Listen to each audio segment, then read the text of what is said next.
Sebanyak 43 narapidana dari Lapas Kelas 2 Besekayu mendapatkan pemotongan masa tahanan dengan bebas bersyarat dari program asimilasi COVID-19 tahap 3 tahun 2021. 43 narapidana tersebut terdiri dari 34 menerima asimilasi di rumah, 5 cuti bersyarat, dan 4 menerima bebas bersyarat.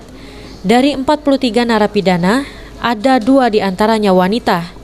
Berdasarkan Peraturan Menteri Hukum dan HAM Nomor 24 Tahun 2021 tentang perubahan atas Permen Hukum dan Nomor 32 Tahun 2020 tentang syarat dan tata cara pemberian asimilasi, pemberian bersyarat, cuti bebas dan cuti bersyarat bagi narapidana dalam rangka pencegahan dan penanggulangan penyebaran COVID-19.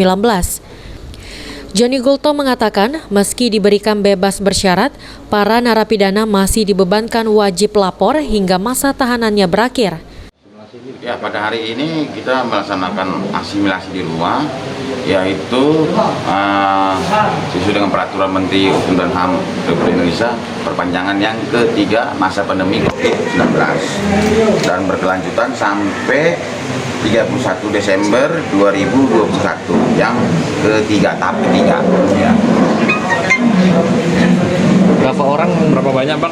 Pada hari ini kita melaksanakan asimilasi di rumah untuk warga binaan Lapas Kelas 2 Besekayu berjumlah 43 orang, dan di antara 43 orang itu ada 2 orang wanita perempuan warga binaan. Syarat Bang yang dapat asimilasi ini Bang?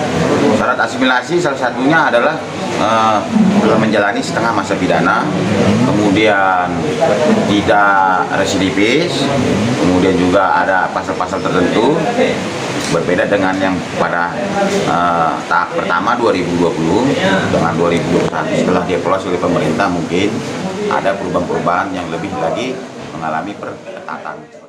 Kepada seluruh narapidana yang mendapatkan bebas bersyarat, diharapkan berperilaku baik dan tidak mengulangi perbuatannya kembali. Ruzi Iskandar, PAL TV. Semuanya kembalilah kepada